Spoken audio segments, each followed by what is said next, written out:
Hi, we're here at IRPS where I'm a second-year student. My name is Virgilio. I'm from Mexico City. My career track here is international politics and public policy. I'm specializing in Latin America. Hi, my name is Tim. I am a first-year student here at IRPS. I'm from Richmond, Virginia. My career track currently is undecided, although when I applied under the International Development and Nonprofit Management track. I'm focusing now kind of on international economics and public policy, so I'll be choosing one of those here very shortly. My regional focus is Latin America. That reminds me, that's where I'm from. Yes, Latin America. I used to go to college there in ITAM, and that's what actually led me here. I worked as a research assistant in international relations and public opinion of international affairs. And I got into this program through those interests. How about you? What did you do before? Chilango de corazón. Chilango de corazón from Mexico City. Yes. I know you used to work there, right? Yes, before I came to IRPS, I also lived in Mexico City. My background is in international education, managing academic exchange programs for the State Department. I worked on the Fulbright scholarship programs in Mexico and the rest of Latin America, and a different State Department program called Education USA. So you're in your first year here. You just got through the madness of the first quarter. How was that for you? The madness of the first quarter, it was a great learning experience. One of the strengths of the curriculum here is that they really challenge you to learn and to grow in new areas that, at least for me, that I was not familiar with, particularly from the quantitative side. But it's the first quarter is kind of like a rite of passage, and I learned a lot about myself and a lot from my colleagues here in the program. And I think my favorite class, and I say this because I also think it's one of the cornerstones of the program, is policy-making processes known as PMP. It really is a great program, and it gives you a lot of the beginning tools that you need in your IRPS toolkit, which everyone talks a lot about, to help you see kind of the world through the policy-making process and the context that is involved in that. But no, that's how I got my internship. Tell us what you did for your internship. Well, career services helped me connect my interests through one of the great assets that IRPS has, which is not just this very great school, but also all of the research institutes that we have here. Currently, there are 8 research institutes that push the faculty and the students here to work very hard on specializing on one salient topic. I worked through USMEX, which is the U.S. Mexican Center for Studies on International Affairs, directed by Alberto Diaz-Calleros. And through him, I gained a connection in Mexico Evalúa, which is an evaluator of public policies in Mexico City to determine how effective they are in managing public budget.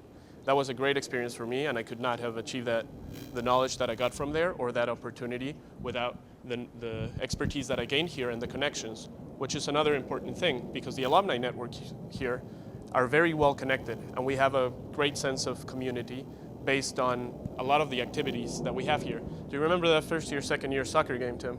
I do remember that. It was a little bit bittersweet from my perspective. Not from mine. Yeah, that's, I mean, we're talking about, what do we do for fun here in San Diego? It's hard to not mention that. We're standing outside on this beautiful campus. It's sunny. This is kind of a typical day here in La Jolla. But there's one of the great bonding experiences that I've had or that I've witnessed this year, my first year, is kind of the interactions between the first and the second years. And because it's such an international program, we always can field at least 2 teams full of soccer players. And so we have the annual first year, second year soccer game, which second years won. What can second you say? years always win, so you'll get your chance That's right. next year. Second years always win. Remember that. But soccer is one of the great bonding experiences here. Just as many, it's a way of tying in all the cultural diversity that helps IRPS become the great community that it is. So here we are. We're about to meet with one of the star professors here at IRPS, Professor Emilie Hafner-Burton.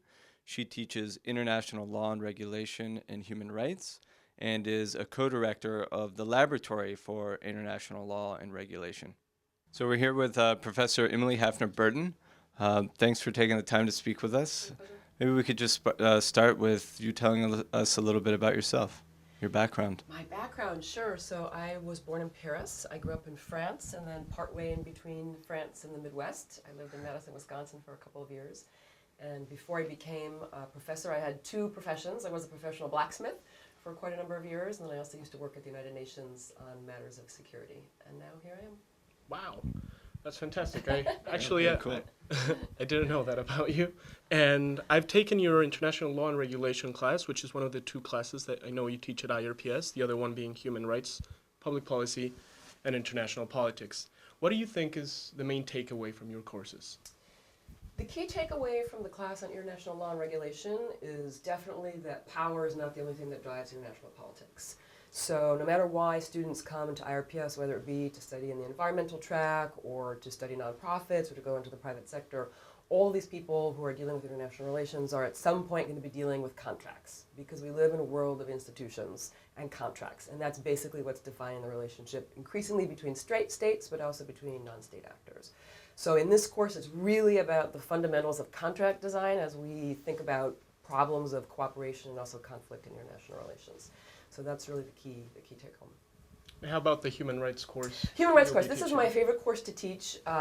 It's motivated by just a very tragic problem in the world, which is that we have a lot of violence and a lot of repression of human rights. We have a lot of tools designed to stop these things, and none of those tools appear to look very easy to implement. These are really hard problems to solve. So the course is designed to walk students through different ways to think about the problems associated with how hard it is to actually protect human rights and to build policy solutions that are actually practical and implementable in the world that range from things like social mobilization to democratization, military intervention, economic tools, and a variety of others to really think through. So if there's any main take-home from that course, it's pragmatism. It's that we have an analytical approach to thinking about human rights, which is very much focused on understanding the causes of problems and designing policy solutions that are going to work, not just based on our sensibilities and aspirations of what we hope might work. So it's a hard class for students to take, but it's a really good one, and it's really rewarding. Well, I'm excited. I'll be taking it next quarter. That's great. That's great.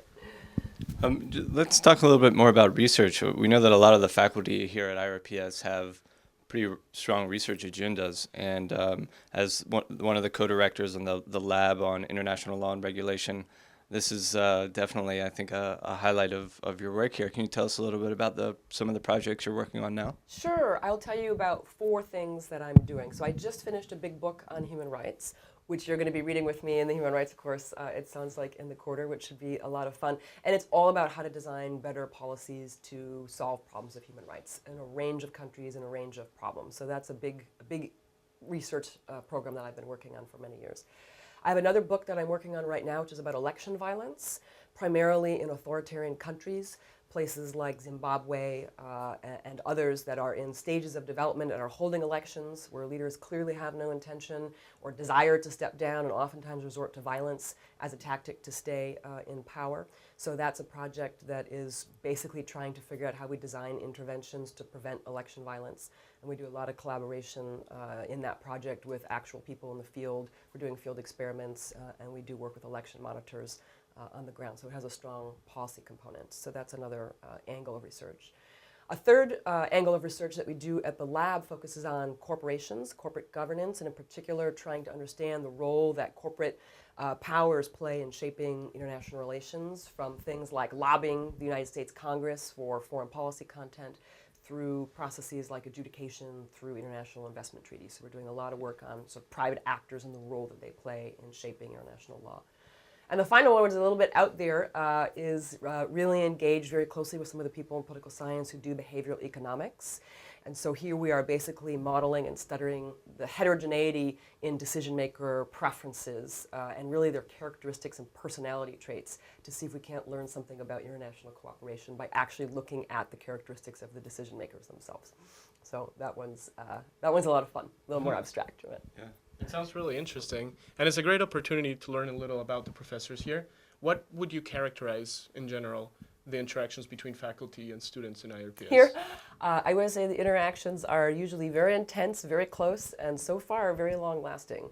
So I at least design my courses to be as small as possible, to have maximum amount of interaction between students and me, the teacher. That's incredibly important for the students, but also important for me in this process. And I also chair the admissions process, so I've looked at almost all of the files of all students who come here, and so I already know you very well before you walk in the door. And then I encourage students to stay in strong contact with me long afterwards. And I have developed some very good friendships with students, and they keep in touch, and I have many who actually work for me now full-time. So I would say we have a really unique opportunity to, since we're slightly smaller than many of our competitors, we have a great, close interaction. That's been my experience. Yeah. I think this, as a first-year student, what I found really interesting being here is kind of the accessibility of the professors, and I kudos to you for your involvement in that. And I remember meeting you at Admitted Student Day, and you said, "Oh, I read your file." Yeah. That's I think really indicative of the the accessibility and the level of contact with the professors that I like here. It's a high priority for the faculty. Yeah. Talking about the IRPS curriculum in general, and I mean, you're obviously an expert in this field and knowledgeable about your colleagues and other programs that are similar to this, but what do you think is most unique about IRPS? And you've also talked a little bit about your focus on pragmatism and practicality in the classroom, and what do you think is unique, and what do you think are like the major skills or tools that students graduating from this program are entering the world with?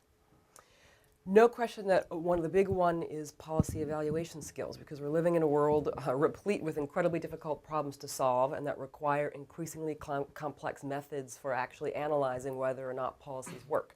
And that is one area that IRPS has an incredible comparative advantage in, because we have so many good methodologists here. Our students go through a very rigorous, wouldn't you say, methodology training, which really is, I think quite extraordinary and quite unusual.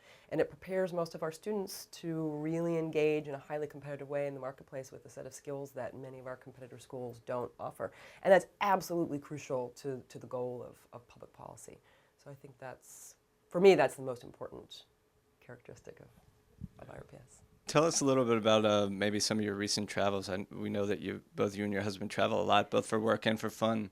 Yes. Can you tell us, maybe pick one and tell us a little bit about it? Sure. So we took 6 weeks off of work in the fall of this year, and we took our two kids, 1-year-old and 3-year-old, to Argentina and to Chile. And we did everything. We went to Patagonia and slept in tents, or rather we didn't do any sleeping, but we were in tents. We went wine tasting, we went to Buenos Aires, we did everything, and it was wonderful. So it was an adventure. Thank you very much for chatting with us today. And this has been one of those faculty-student interactions that you described, and it's certainly a pleasure. My great pleasure.